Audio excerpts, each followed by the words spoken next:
This is the Tabernacle Podcast with our guest, Jonathon Sherwin, and my friend, Adam Ray.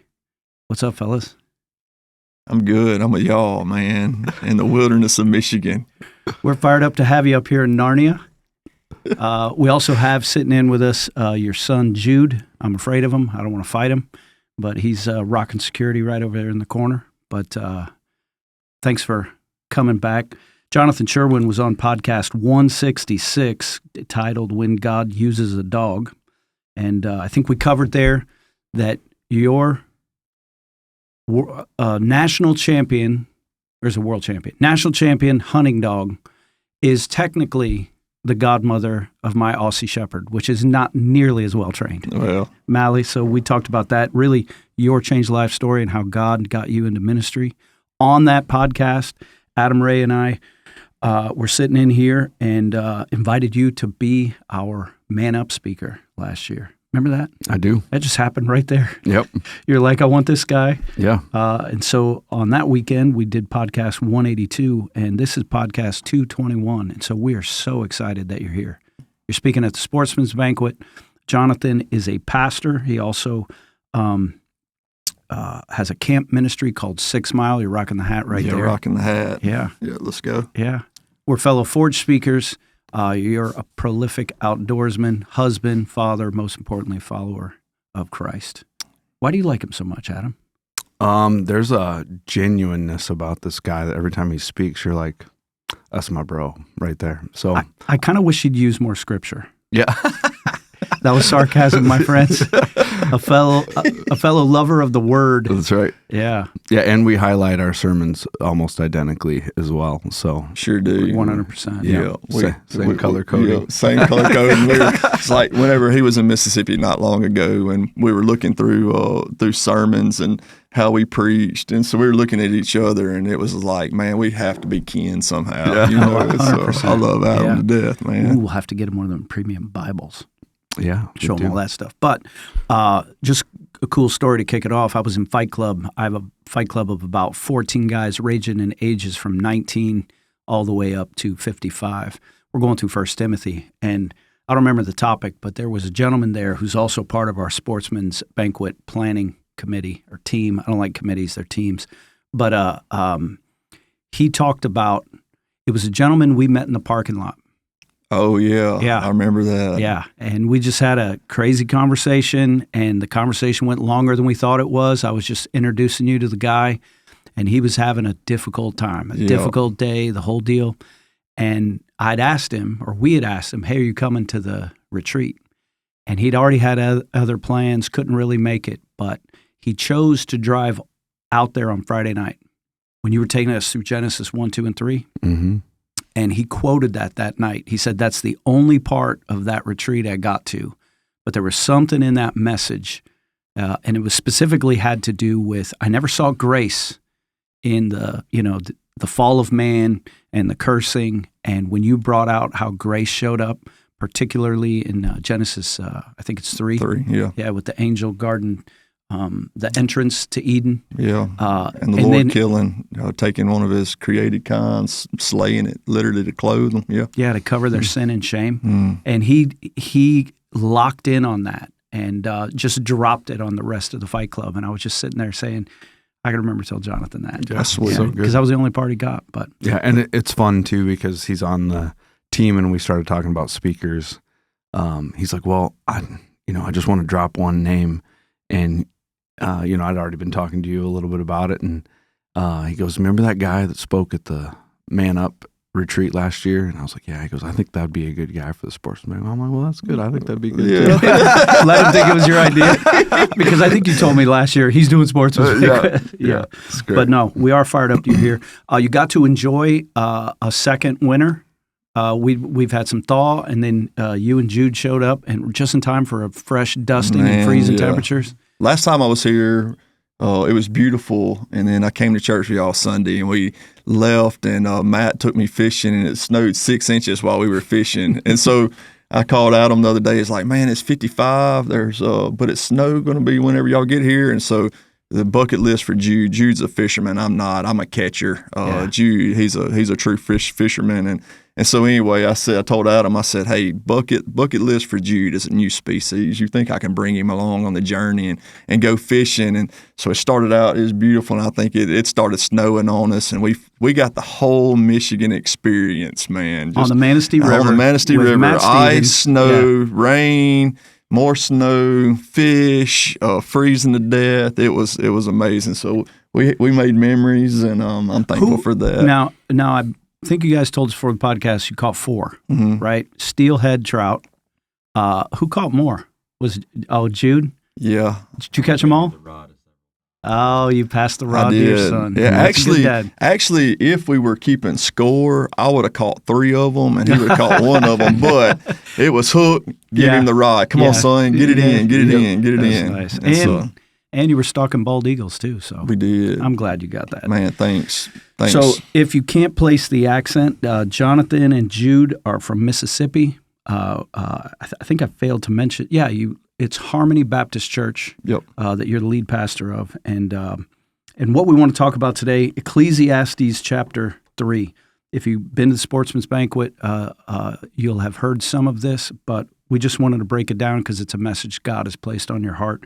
And I'm just going to read it, and then we're going to say go, and we'll just see where the conversation takes us. Is that all right? So Ecclesiastes chapter 3, starting in verse 1, it says, "For everything there's a season and a time for every matter under heaven, a time to be born and a time to die, a time to plant and a time to pluck up what is planted, a time to kill and a time to heal, a time to break down and a time to build up, a time to weep and a time to laugh, a time to mourn and a time to dance, a time to cast away stones and a time to gather stones together, a time to embrace and a time to refrain from embracing, a time to seek and a time to lose, a time to keep and a time to cast away, a time to tear and a time to sow, a time to keep silence and a time to speak, a time to love and a time to hate, a time for war and a time for peace."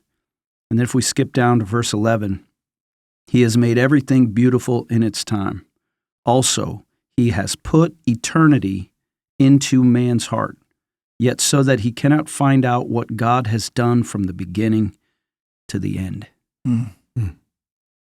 That's just epic, ESV language that it's more than a pop song in the 60s. Yeah, buddy. Yeah. I just got chills him just even reading that, man.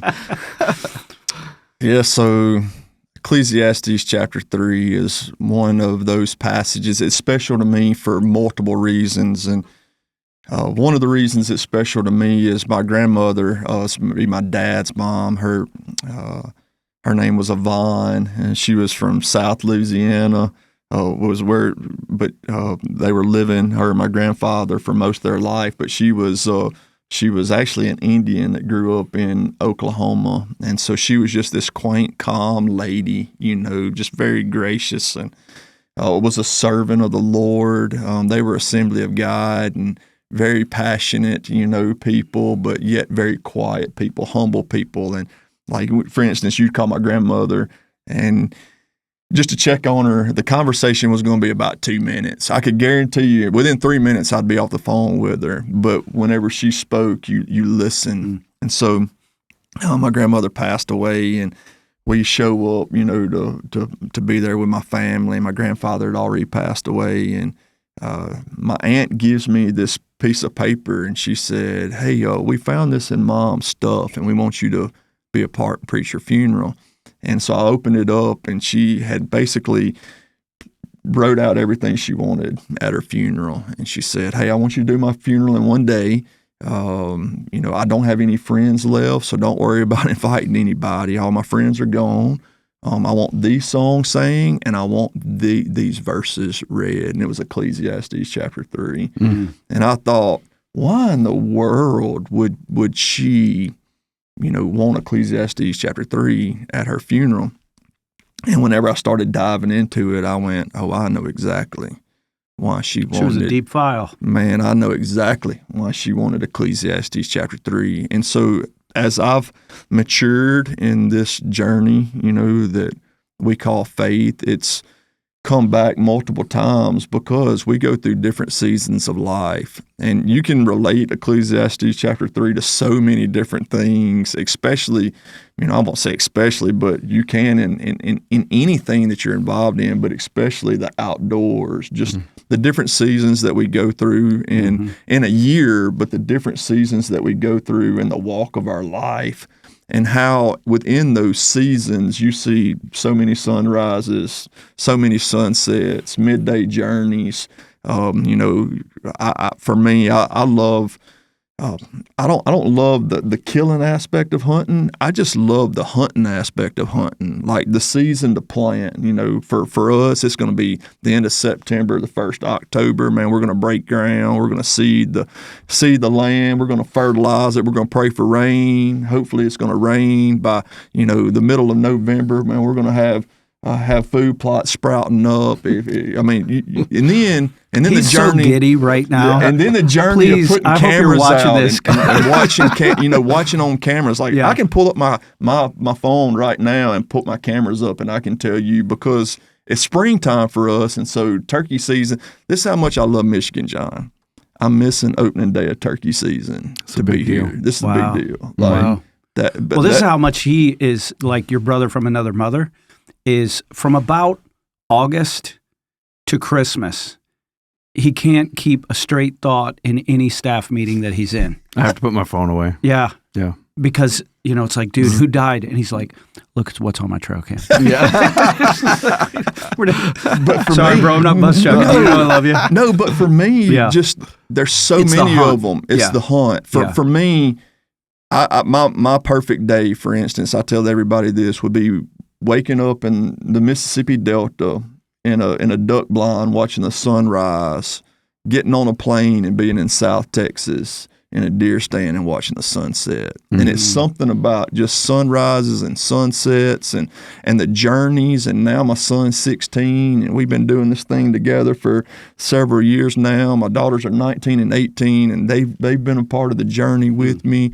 Friends, involving people and just the seasons. And so from when I was a tot to I'm 45 now, I've experienced a lot of them. And my desires from the beginning when I started to now has changed a whole lot as it relates to the different seasons, journeys, years that we've been in. And when you think about what Solomon, the wisest man in the world, he knows a lot about seasons and he gets to, hey, I've gone through all these seasons, and some of them have not been good. Right. Some have been really good. Yeah. But there's been a lot in between. And what I've learned in the not so good and the good is that God has created everything beautiful in its timing, and He has done it to put eternity in the hearts of men. Wow. You were talking before the podcast, even how your attitude about hunting has changed. Just a little bit. And I was relating to that, like talking about before it was about you, harvesting whatever, ducks, geese, turkeys, deer, hogs. I think you guys hunt hogs down there, right? And even that season has changed in your heart. And I really related to that, like the joy of taking your kid. Oh, yeah. Like, how did that change for you? I mean, we saw it already. You mentioned you handed the rod over because he's the fisherman. Yeah. I think that's just I think that's part of conservationism, to where people invested in me whenever I was a kid. Now it's my opportunity to invest in others, my kids, that they would pass, good traditions down, hopefully from generation to generation, but my thing, even with this, is a reminder whenever you think about how, again, He has created everything beautiful in its own time, and He's done it to put eternity in the hearts of men. Whenever I go, that's what I'm thinking about, just not creation, but the Creator. And I think that's for Solomon. That's it. It's not about, the seasons of creation. It's about the Creator in the midst of different seasons. And so, like, for instance, Jude will tell you whenever we're duck hunting, together, whenever the sun's rising up, man, I'll just stop and say, hey, Jude, won't you pray for us? And it doesn't matter who's with us. Like, we were on a duck hunt earlier this year, and we had guys we didn't even know, probably 4 of us. And I said, hey, bud, you want to pray for us? It's just an opportunity, man. We've got 5 minutes left of shooting light, and before we get in thick, they're here. We're watching the sun rise up, and just to thank the Creator who has given us this season. Because, and here's why, because somewhere along the journey, it became less about the creation and about the Creator. And for me, it was July the 24th, 2002, when I was 21, whenever God used a season of my life to draw me to Himself. And I didn't understand it. I think, again, Solomon, he says in Ecclesiastes 3:11, even when I didn't understand or didn't know what was happening, God was using a beautiful, not so beautiful season of my life to reveal to me that I needed eternity, the hope of eternity. And so, man, that's just why I think about the outdoors different, and why I think about, the next generation different. And because I know the end goal is not the creation, it's the Creator. That's right. That's good. I was thinking even about Solomon. The Scripture says his wisdom. That was the thing. God offered him in that dream, whatever you want, and he chose wisdom, which, if you think about it, is a pretty wise thing to ask for. And God was impressed. And it talks about the people, kings and queens, would come to hear his wisdom. And part of wisdom is admitting that you don't know everything and staying humble. But part of wisdom is also time and experience. I mean, I don't know that I would have heard this as a 21-year-old, but most scholars think he was pretty old when he wrote this, and he'd been through those seasons. He'd been through them. Yeah. It's big. You're going through some seasons too, hadn't you, Adam? For sure. A couple things that need to be discussed, though, related to what he said earlier. When you're talking about the sunrise and the sunset, there was I think it was Mountain Ops posted something this past week, but it said, "What's your favorite color?" And the picture was of a sunrise over a mountain, and they're like, whatever color that is. Yeah. Oh, no, that's good. 100%. That's for sure. They put some great stuff out there. Yeah, that's good. And then I was smiling when you were talking about the food plots and the season of planting for you guys. By that point, we're frost and snow when you're thinking about things sprouting. It's just interesting the way that all the seasons vary from north to south. But that, I think, speaks directly to the way that seasons vary in every believer's heart. Yeah. But we all have that same hope and focus of eternity if we know Christ. Yeah. And I'm excited for our Sportsman's Banquet, which is obviously why you're here this week. And knowing that in that space we have devout believers that have known Christ for years and years and years, that have gone to work to bring people in, that this might be the very first time that they address the seasons of their life and begin to think about eternity and how hopeless it is apart from Christ. So that hope of eternity is incredible to be able to share. 100%. Yeah. I think for me, just one of the things that I love sportsman's events and outdoors events, and John mentioned my dog, and that's really, one of the things that gave me the opportunities that I have now. And I've done hundreds, literally just hundreds. I can't even count them anymore. Over 300, wild game suppers over the years in different parts of the country. But I've always had this crutch with me, and it was a dog. In the last few years, I haven't had her, and I haven't done many of these. And this year, for some odd reason, people are, hey, we want you to come do it. It's coming out of retirement. I want you to come do it. I don't need any crutches now. I don't need, but again, I think that's a different season for me. And my heart's desire is, I don't care where you're at or what you're doing, the hope that people desire and want for, even when we don't understand it, according to Solomon, is the hope of eternity, the hope of glory, and it's found in one, and his name's Jesus. And whenever I know this, the older people get, and there's going to come a moment where every single one of us, more likely than not, are going to say, there's got to be more to life than this. Mm-hmm. There's got to be more than life to this. And it can be found in a whole lot of different ways, right? But especially for somebody that's extremely outdoorsy, Whenever you let the blood out of an animal, you've been chasing and pursuing an animal, and you let the blood out of it, and it's provision for you, and it's a dinner, it's supper, it's whatever. It's a provision for you and your family. There's been moments that I've thought, man, that's just so much more than an animal. So its life was used to help provide for me and for my family, and I've taken this and I've seen pictures, of people have a biscuit and some fried deer steak and, some vegetables, and they go like, hey, we've done all this. We've got all this. Like, no, you didn't. No, you didn't. There's one that provided a means for you to be able to kill this animal. So there's a difference. Let me stop, chase a rabbit real quick. Go for it. No, we love the rabbit. Adam knows this. You don't harvest animals. You kill animals. You harvest vegetables. If anything that you have to let the blood out of, it's not a harvest, it's a kill. And when you think about even letting the blood out of an animal, that it gave its life for provision to you, and you think about the work that Jesus did on Calvary, that he literally let his blood out as a provision for you, eternal provision for you. He was killed. He wasn't harvested on Calvary. He was killed on Calvary. He was crushed. And he was crushed for our iniquities. Man, you just think about that. And that's so good. The more, that's the seasons, right? And the more that I've gotten to understand, man, the aspect of the Creator and him drawing your heart to eternity, the more I see animal. Something else we do, Jude, like when we harvest,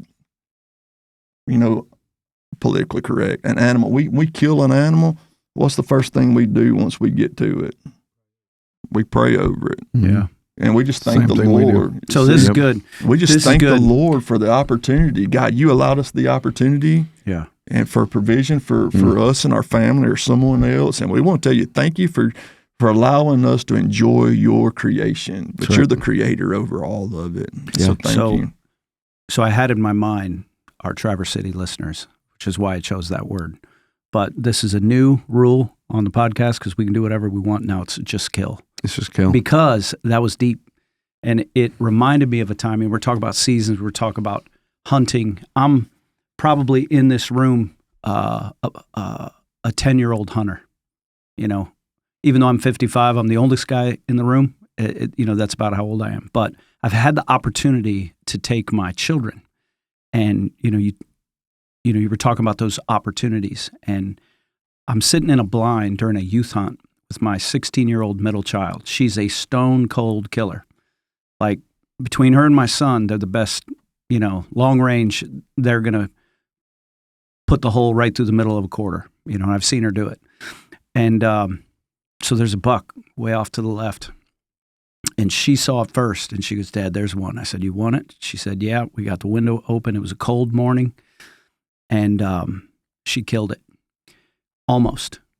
He was doing the flop around still. And I was like, great shot, babe. Because it was real quick. Because he was moving into cover real fast. So she had to draw and aim and squeeze and boom. But he was on the struggle bus still. And she goes, Dad, we need to get down there. I need to finish him off. And I said, all right, do all the things, put your safety on. And we get out of the blind. We start walking down. And she's pretty smart. Or she's more than pretty smart. She was the one that graduated with the magna cum laude or whatever. But on the way down there, I said, that deer isn't thinking about all the things that he didn't get to do. We're different from the animals. Because she's still my beautiful daughter. And she goes, I know, but I don't want him to suffer. Yeah. And it was like theology that has blood on it is better than just distant, And so much was packed into that. But for us, that was a moment I'll never forget, I was also thinking of just a couple weeks ago, I had the opportunity to go to the funeral at another church for my nephew's grandfather. And a pillar of his church. It was Baptist church. No, that makes you feel better. And you know, he'd been a deacon. He'd been you know, a long, slow, you know, walk into the sunset for this guy. And you know how they do the slideshow? I mean, the slideshow was moments. You know, they showed the black and whites when he was first married and first kids and Christmases and New Year's. The vast majority of the pictures were in fishing boats with his grandkids, with his kids, a lot of sunsets, a lot of rocking chairs, and because he had this big farm right over in Kingsley, you know, and it was all old-timey hymns. And as you were talking about those seasons, I thought about that life, because I'm not there yet. I'm 55. I think he was almost 90, or he was definitely mid-80s. And it was about God's faithfulness, and the images is what I'm seeing right here of all different seasons. Ice fishing, summer fishing, you know, T-shirt fishing, then, you know, chucking spears through the ice. We do have T-shirt days. Yes, we do have T-shirt days. I haven't been here for any of them. Yeah. But, sorry, brother, we have to get you here in the summertime. In that verse 11, which is key, and if there's a different direction you want to go with this, then please take us. There's, you know, if I was breaking this down, there's three big things. When he says he's made everything beautiful in its time, he's talking about beauty. But there's not always a time when we recognize the beauty. I've been there, you know. I mean, Jude was over here saying he'd never move up here. And we told him, be careful what you say. Don't never say never, because I said that too, and here I are. I'll probably die here, you know. I prefer the tropics, not the cold. But he's made, so we see beauty. And then he says he's put eternity in man's heart. So this idea that there's something bigger than me, that is this all there is the way you put it. There's got to be something more to life than this. And then, so we see beauty, we see eternity, and then we see, yet so that he cannot find out what God has done from the beginning to the end. To me, that speaks not just to his eternality, but to his sovereignty. We don't understand what God's doing. He knows way more than my beginning and my end. Eternity past to eternity future. Let's break it down according to that, maybe. Is first of all, beauty. You talked about beauty, but why are there times in our lives when we don't see beauty? Is that a maturity thing? I think it's a fleshly thing, honestly. I just think it's, you know, part of humanity. And some of us see it more than others, you know, based off of our personalities and other things like that. And our faith or our lack of faith, I could think it could be multiple things.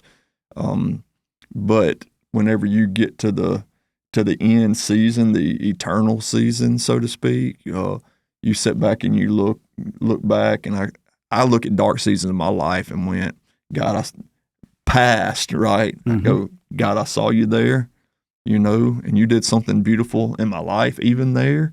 And I think that, like you said, I mean, I think that speaks to the sovereignty of who God is and the grace of God and the purpose of God. We'll never see this side of eternity for most of us, but yet to know that, man, he's still good in the midst of whatever season that we're going through. I mean, that's just, for me, that's whenever it's beautiful even when it's not beautiful to you, because it's a sovereign plan that God's working out.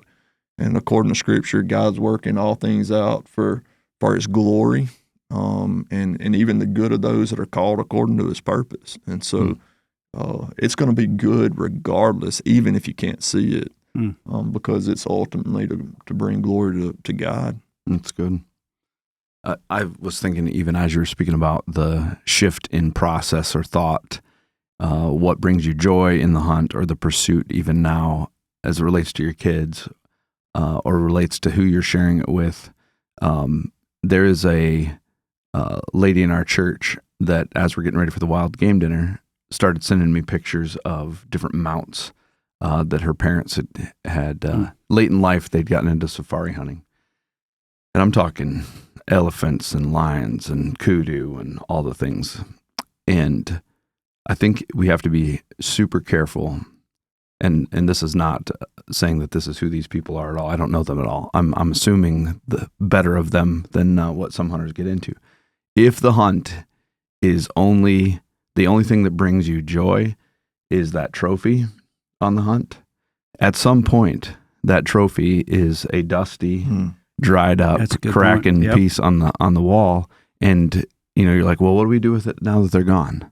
I don't know. Maybe we'll donate it to Cabela's or something like that. But if in those moments, in those pursuits, it's about relationship. It's about directing hearts to Christ. It's about reminding people of the Creator in the midst of creation. Those are moments that are eternal in their value. Absolutely. And so, like, even looking at wild game dinners or sportsman's banquets, there's really quickly we can fall into the space of vanity. 100%. Like Solomon knew about vanity. Yeah. But we can fall into that space if we're not careful to recognize that every detail of the pursuit, the hunt, the moments, the sun rises, the cool breeze, the way that the air smells on a spring morning as opposed to a fall morning, and the different birds that sing in the spring than what you hear in the fall, like all those things, if we're not careful, we can disregard those with the pursuit of something that is self-glorifying, instead of seeing that the entirety of what God put together is for me to be drawn to Him and draw others to that Creator through the creation. And I was thinking, even as you were talking about the things that cause us to lose focus, or why you can keep focus in the midst of even bad seasons. Man, we're in the middle of Acts series right now, and you've got Paul on a ship, and the ship is breaking apart, falling apart, and Paul stands there amongst 275 other sailors and captains and ship owners and says, "Take heart." Yeah. What are you taking heart in? Yeah. The angel of the Lord has spoken to me, the angel of the God to whom I belong and to whom I serve. So he talks about mission and purpose right in the middle of a catastrophe. Like, the storm has not ceased while he's speaking. Why can he take heart? Because he has eternity in focus. Yeah, absolutely. And the sovereign plan, even because that's connected, that was awesome. And because you were talking about beauty, there's moments we don't see it, but it's still there. And, moments of conflict or hardship or sickness or death or disappointment, whatever they are, when we think about that from an eternal perspective, without those seasons, I don't understand blessing. Oh, yeah. That's right. Without those seasons, I don't understand gratitude, And it is hard because we're humans. I can get the blinders on, and beauty is one of the things that does set us apart, human beings, as image bearers, is not only the ability to appreciate beauty, but even to create beauty. Animals are beautiful because the greatest artist created them, right? But our appreciation of them, right? So deer aren't walking around going, man, looking in a mirror saying, man, I look good. They're completely oblivious to it. They just are, I don't think an animal would recognize the beauty in a sunset, but we do, which is something that separates us. But then to see the beauty in conflict, or the beauty in, some of those other things when we're in the season where we don't see beauty, I don't know if this is related, but it reminds me of a conversation I had with my oldest daughter, who's also incredibly perceptive and loves movies and books and great stories and all these different types of things. And she was about 16 and said to me, she had a deep question about heaven. And she said, "Dad, do you think in heaven, there's going to be no sin, there's no crying, there's no tears. Do you think we'll be bored?" And she was deadly serious. She wasn't being funny. And I said, "Well, why do you say that?" And she goes, "It's conflict. And any story that makes it a great story, And then, I talked to her about trusting in the character and the nature and the promises of God, and that, no, you're not going to be bored, and we can talk about eschatology and what's going to happen in heaven and will we have jobs and, all those different types of things. But the point is still the same. If there was no conflict in our story, there's no resolution. Yeah. And that's what makes any great movie. I don't care if it's Jason Bourne or The Passion of the Christ, right? It's like, it's that conflict where the sovereign God, the eternal God, is working that story out. Yeah. Yeah. And I think, even within that, y'all both saying those things, like yesterday, Jude and I got to go fishing on the Manistee River, and we were there for a hot minute. I mean, almost 2 hours, and trolling, hadn't caught a fish, and it's freezing cold. Jude's trying to keep the heater going in the midst of. Did you burn your gloves on the heater? I did. Yeah. In the middle of this story, just picture this: Jude's wearing cowboy boots, and Jonathan's wearing tennis shoes. Oh man! Now they had some bibs and stuff. Yeah. When they stopped by, I was like, oh man, I wish I'd have known. We brought the waders. I'm guessing Jude's feet are probably like 3 inches longer than mine, but still, the whole time that all afternoon I kept thinking about, man, his feet have got to be dying. They were cold. Well, it pretty much we did everything that we could. Like I had accidentally brought a banana on a boat. Oh, that's a no-no. Yeah, to a lot of people. And Matt goes, well, boys, I see that banana. You probably, I don't know if we need to throw it. Y'all need to eat it or throw it away. So I opened it up, took a bite out, and chunked it. I said, we're willing to do whatever it takes. I mean, so you're praying. You're basically I'm totally lost. Are bananas bad luck? So you're superstitious and spiritual. Yeah, I mean, I'm not. I can care. That's why I brought a banana. It's just you're 2 hours in and you haven't caught anything, and you're just the struggle of it. And it's beautiful. The Manistee River's beautiful, but you're freezing.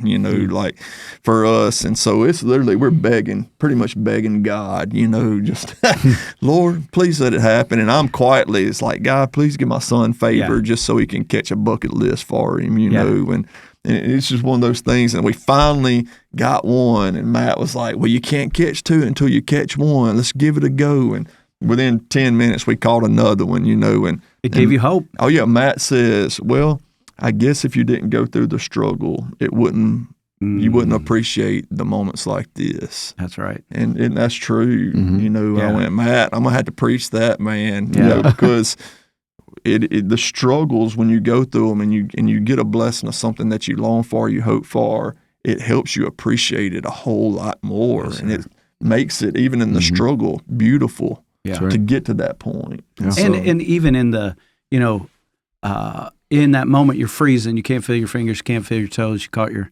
melted the little gloves on the heater. The next day, like, you still remember that you were cold, but now it's a big smile. Yeah. Now it's like, that joy that comes out of that. Oh, I can relate 100%. In the middle of the grind, I don't see the beauty necessarily, but when the grind, when I'm through it. So just real quick on the banana note for any listeners that are out there. How soon after the banana was chucked was there a fish caught? Yeah, like 15 minutes. Yeah. One time we were on Lake St. Clair, very first time ever fishing Lake St. Clair. It's my dad and I and my oldest son, Kenton. And, everybody talks up Lake St. Clair. The smallmouth bite there is insane, and, all these other fish. That's just great. Everything's perfect. So we get out there, and the weather's not perfect for what we're trying to do. Can't get out as far as we want to, but we're kind of easing along, and we cannot catch a fish to save our lives. And I'm like, it can't be this hard, it's literally hard to catch fish. And all of a sudden, my dad reaches down, and he's like, well, you guys want a snack? And he opens the cooler, and there's like 5 or 6 bananas sitting on top of the cooler. And Kenton and I, in perfect harmony, go, like, how dare you bring these on our boat? And so we're like eating bananas and chucking the peels as fast as we can, and then the lights just like somebody flipped a switch, man. Fish after fish after fish. That's not only in Mississippi. It's not only in Mississippi. It is a superstition, and it's a superstition I don't really believe in. But if you bring a banana on my boat, no, it's just not going to happen. Just in case. I learned something today. I learned a lot today. Yeah. Cheese and pork rinds. Yeah, exactly. That second thing, he says he has put eternity into man's hearts. And so we need to break that down just a little bit because it sounds super poetic, but I'm going to take you both to a passage we're all familiar with, Romans 1, where it says, for the wrath of God is revealed from heaven against all ungodliness and unrighteousness of men who by their unrighteousness suppress the truth. And verse 19, for what can be known about God is plain to them, because God has shown it to them. For his invisible attributes, namely his eternal power and divine nature, have been clearly perceived ever since the creation of the world in the things that have been made, so they are without excuse. And then it goes on to talk about, although they knew God, they rejected God and worshiped the creation rather than the Creator. Like, how would you break that down, either one of you, for someone who doesn't know the Lord? Like, what is he saying there? Because those are related. He's put eternity in man's heart. That's saying there's something beyond us. But then he starts saying, for what can be known about God, namely his divine attributes, is clearly shown by creation, by the seasons, by life. Mm-hmm. Like, how would you explain that? I'll jump in and then just jump in anytime. Yesterday I had the opportunity to speak with a gentleman about the realities of every tribe and every tongue, every nation. If you go there, they worship a higher power. They can see from creation that there is a higher power. There is a designer. There is a creator. Now, most man-made religions direct. I always think there's a multifaceted purpose behind what man does with religion, but in most cases, we can narrow it down to two things: man seeking something for himself, or man thinking we can achieve it on our own. In Christianity, it is all about what God did through Christ. So he's not judging me or you or Jonathan on our performance. He's judging us on the performance of Christ. But all of those, every religion on the earth is directed to a higher power. And I think it is specifically because of creation. Because, you go to a tribe or a nation that has never heard of Christ, never heard of the gospel, maybe has not even associated with the rest of the world, and they're worshiping something. Right. Why? Because every day they see things that are unexplainable apart from a designer, a master designer. Mm-hmm. So I love the Romans 1:20, and in fact, Romans 1:20 is what we put on all the boxes of our skyhook with Transcend Archery. Oh, wow. Because of the how that relates to what we see and what we know. So it's a verse that means a lot to us. Yeah. Man, I think you hit it, dude. Like, I am a believer, and so whenever I see, certain things that just make you go, oh my goodness, God, you showed out in this. Mm-hmm. Jude and I were headed to baseball the other day, and we were just going to go practice and hit in the cage a little bit and let him throw a bullpen, and we rounded the corner and we're looking at this sunset, even in South Mississippi. And I mean, Jude even said, wow, that's a beautiful sunset. And he takes his phone out and he's trying to get a picture of it just because you're drawn, you're captivated. Oh my goodness, that's beautiful. Mm-hmm. That just didn't happen. You only get so many of those. That's right. And I've got a preacher friend of mine. He wakes up early every morning just to watch the sunrise, and his theory is you only get so many of those, regardless of whatever it looks like. It's good. And you only get so many of those moments, and in those moments, your heart's going, wow, that just didn't happen. That's right. That just didn't evolve. That just didn't blow up. That just didn't gook out. Yep. That was something made that.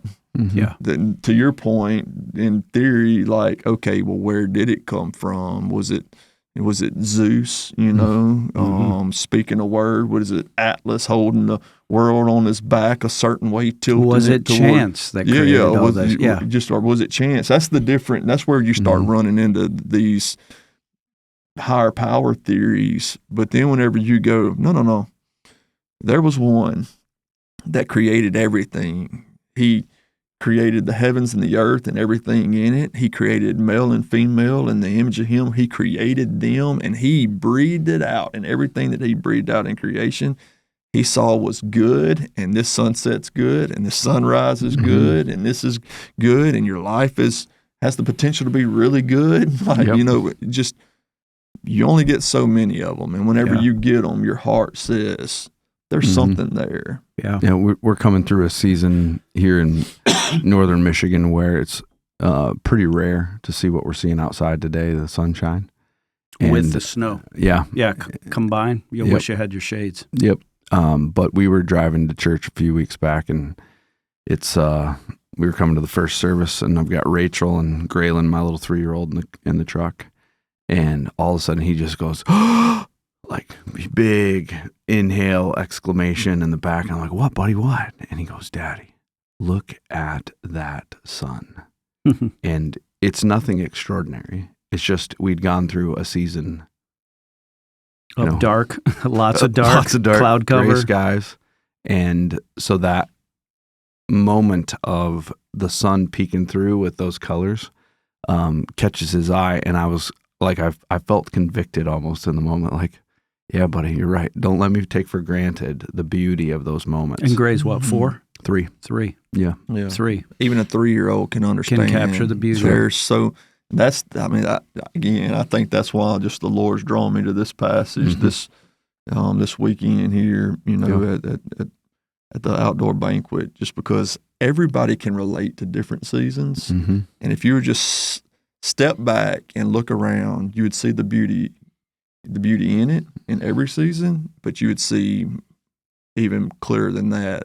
Yeah. There was one who is in the middle of all of it, and his desires that you would know him. Yeah. So I was thinking about how it says in Romans 1, we can see his divine nature. And even for the person who's not an outdoorsman, an outdoors woman, I guess that's a thing as well.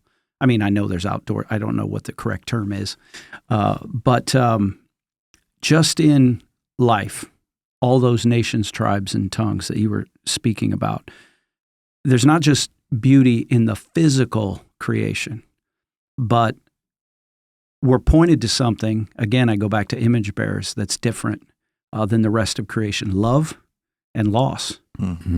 There's beauty and there's pain. Birth. Every nation, tribe, and tongue, like a new life.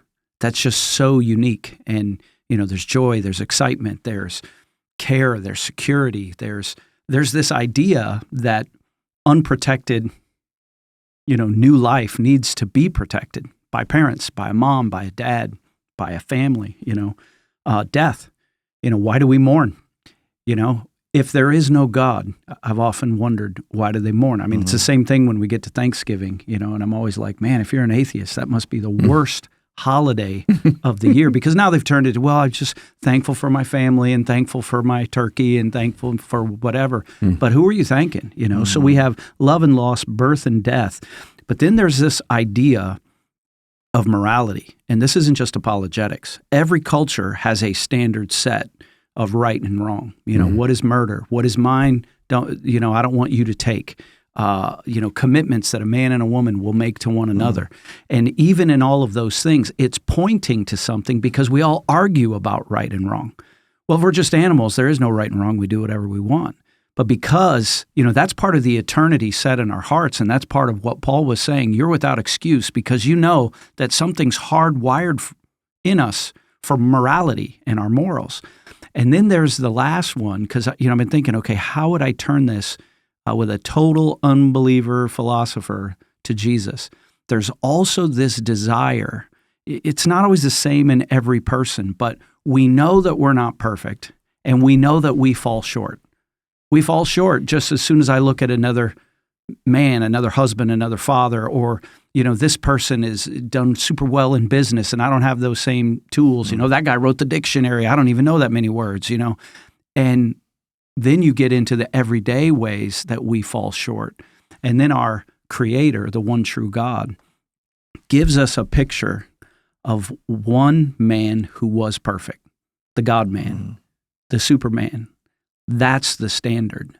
That's the one who is what I can't be. It isn't that just, I found myself saying this a lot in messages, Jesus came and showed us how to live.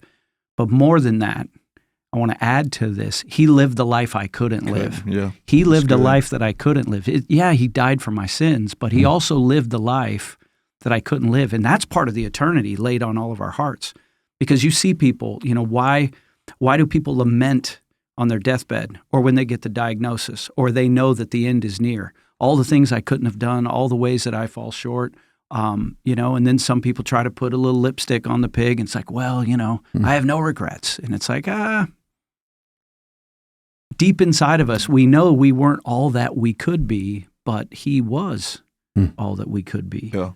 And so, the last one has to do with his sovereignty. That there's a beginning and there's an end. And he says we can't know that. We can know that he knows the beginning from the end. That's not. I don't believe that's what Ecclesiastes 3:11 is saying. But it is saying that it's that higher power, that divine knowledge in his sovereignty, his purpose, and his plan. How would you guys turn that whole thing to Jesus? Yeah, I look at because that, you got to do it tonight, bro. Yeah. Well, I look at it two ways, honestly, whenever you think about that. One, you'll never understand everything there is to know about life and why we go through things. You've heard people say, I don't know why that person had to go through that. They were such a good person. Yeah. Well, what's the definition of good? Kind of to your standard, what Yeah. you just said. And so you look and for a believer, you do look at every season, and especially when you get to eternity and you go, well, every season was worth it because now I'm getting to experience what my heart had longed for the whole time, and that was to be with God and glorified before Him. And so that's one aspect of it, that from beginning to end and every season, God's good. Now I get to experience His goodness. I can talk about His goodness, before I even as I experience His goodness and ultimately glorified in His goodness, I get to be a part of that. The other one for me too in that is you'll never understand the complete reality of eternity until God draws you to Himself. It's the Holy Spirit of God that draws man unto Himself. And so, this thing of, well, I can just believe. Well, not really. How do you know that you need God until God draws you to Himself? And He does use creation, and He does use people, and He does use situations and circumstances, to draw people to Himself. But it's God who draws people to Himself. That's right. And you can't understand the beauty of even a bad season until you understand the beauty and glory and the sovereignty of who God is. That's right. And that's Him drawing you to Himself. Initially, for the first time, where you would confess Jesus as the Lord of your life, lay down in a great belief and surrender that He is who He says He is, that, where we would say, in the church that we're saved. And then how many countless times after that has God had to draw you to Himself again and again and again? And that's why He's the God of again, countless second chances, that He's just the God of again. That in His sovereignty He's gracious and merciful, slow to anger and abounding in steadfast love. And how many times have you needed Him again in a season that you didn't quite understand? And yet in His goodness, He would draw you to Himself again and again and again. And so when I read that, that's just where my mind goes. Like, I don't understand this, but part of God's beauty is that He's drawing you to Himself in the midst of this season, whatever one it is that you're at in life. And so, yeah, what is that? John 6:44. Jesus said, "No one can come to me unless my Father in heaven draws him first." That's right. And so that's the Spirit of God that draws us to Him. Yeah. And then even when you were talking about, because that's probably the number one question that I'll hear is, I just don't understand if God is so good, why bad things happen to good people.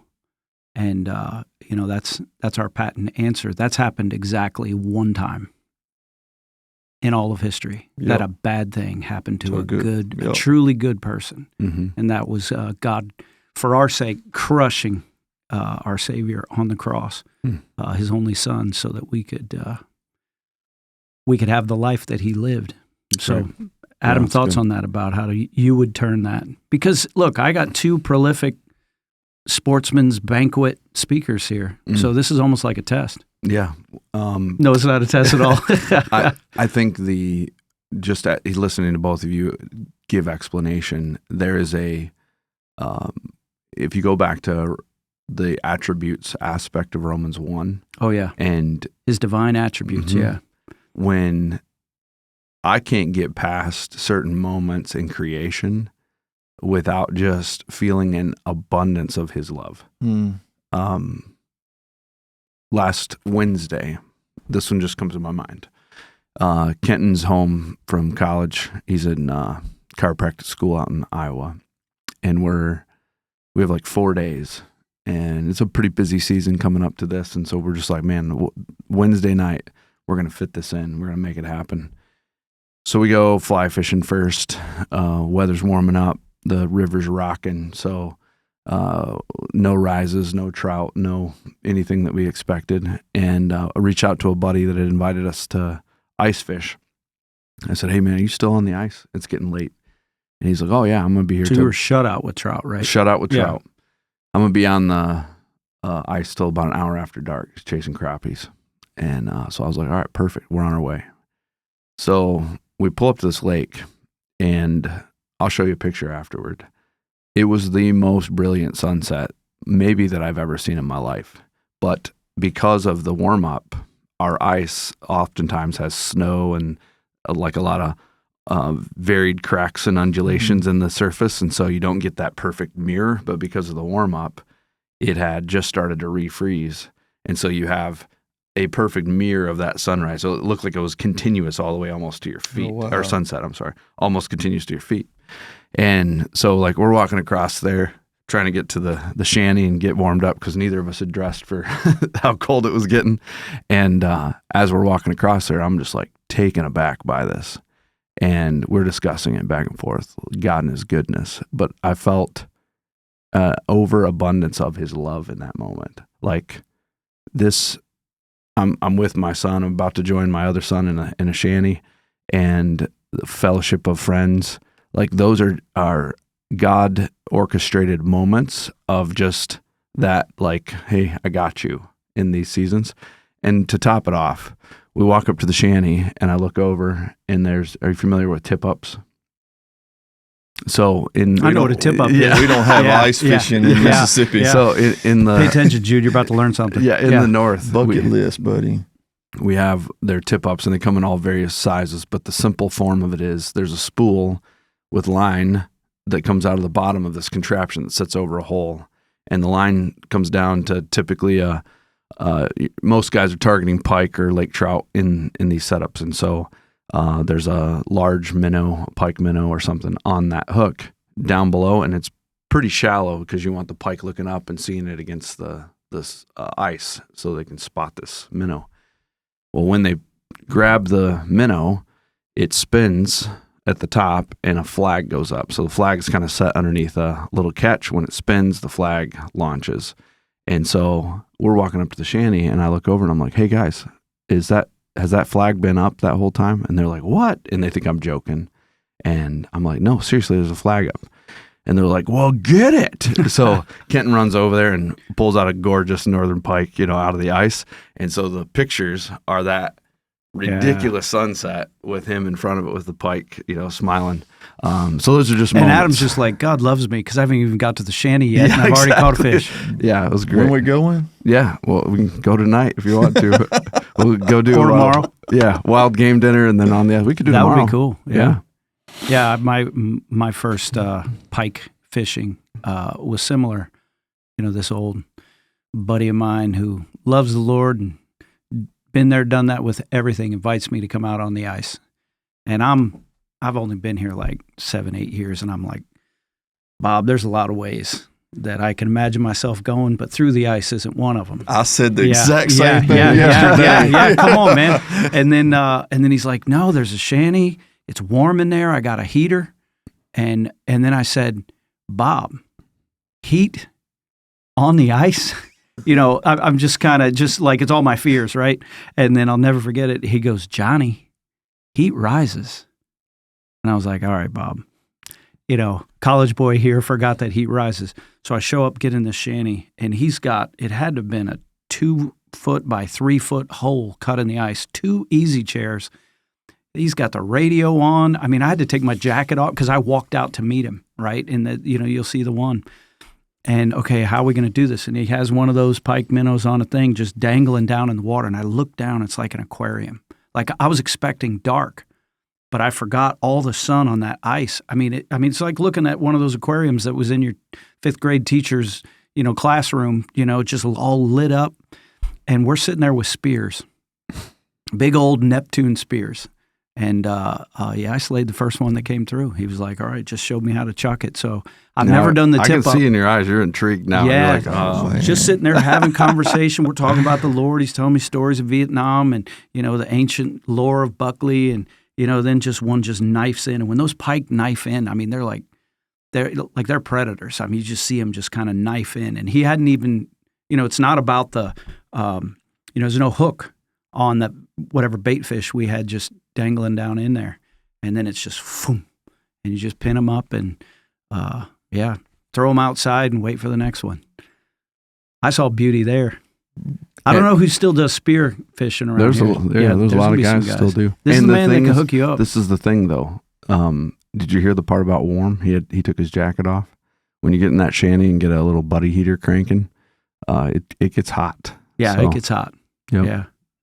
No, those are good times. Yeah, sorry, I've totally derailed. No, not at all, man. I could sit. This is why I wish you didn't live in Mississippi.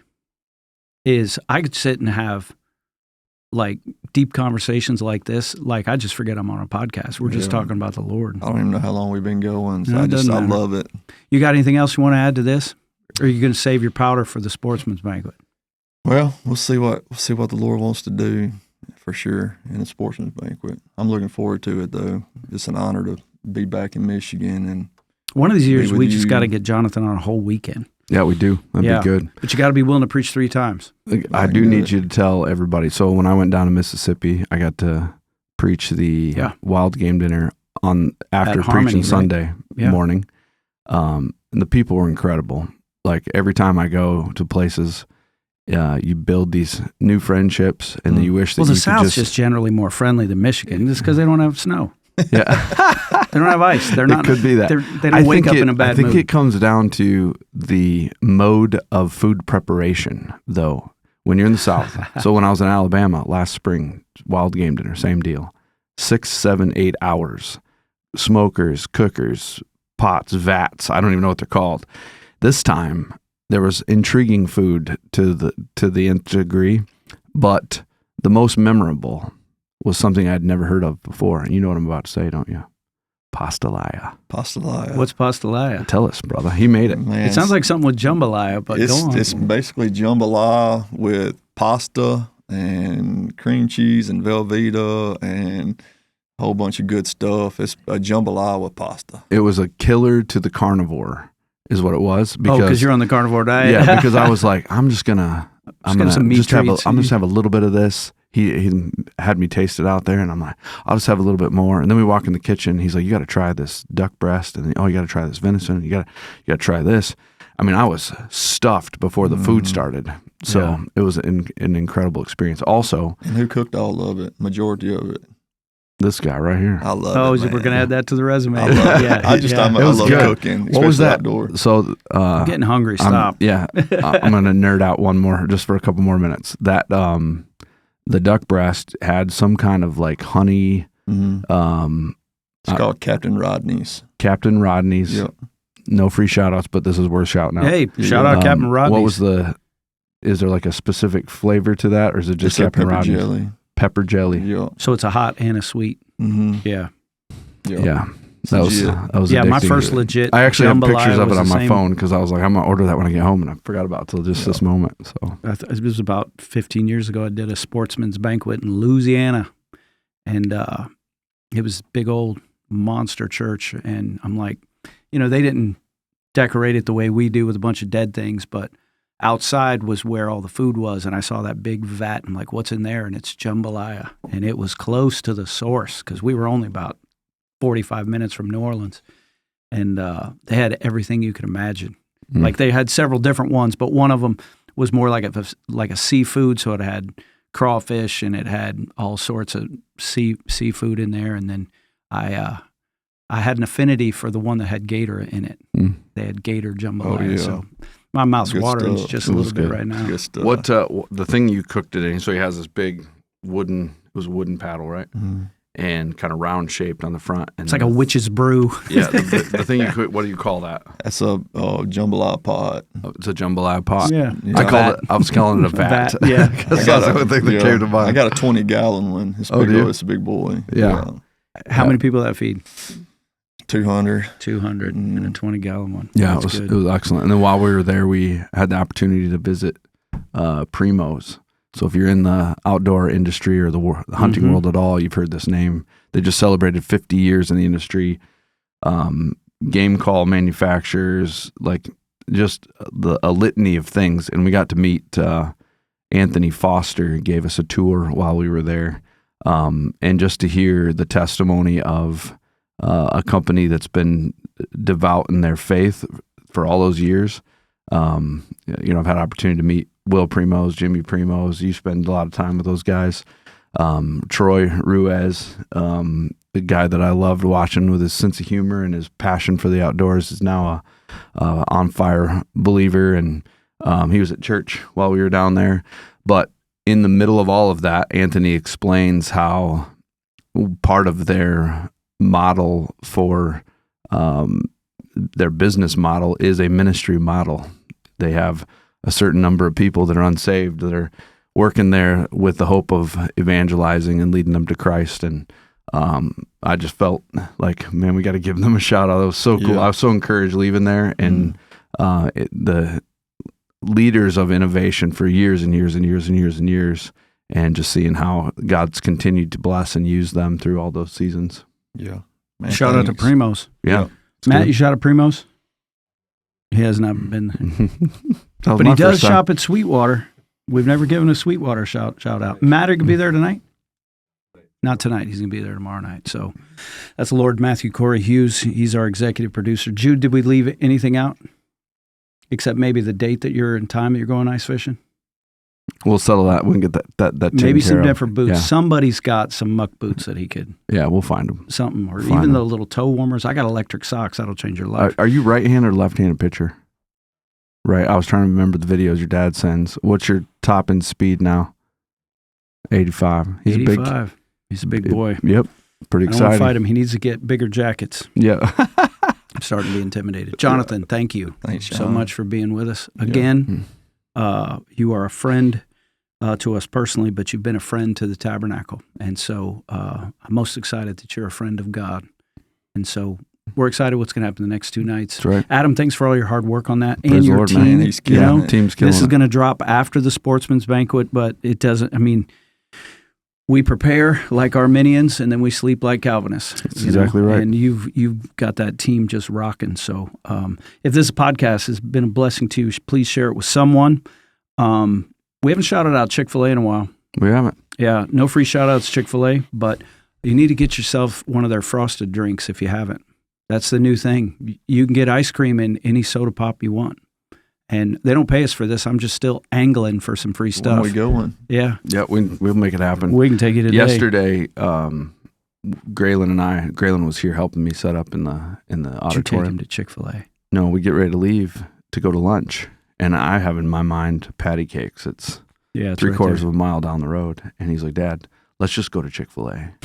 And I was like, you know that's an hour out of yeah. our way I when said, we "Buddy, go there and I back. I don't have time for Chick-fil-A today." And he goes, "It's just right over there." And I was like, "Yeah, in your mind it is." That's a sanctified young Yeah. man. Yeah, that's a man who knows his business. But, Yeah.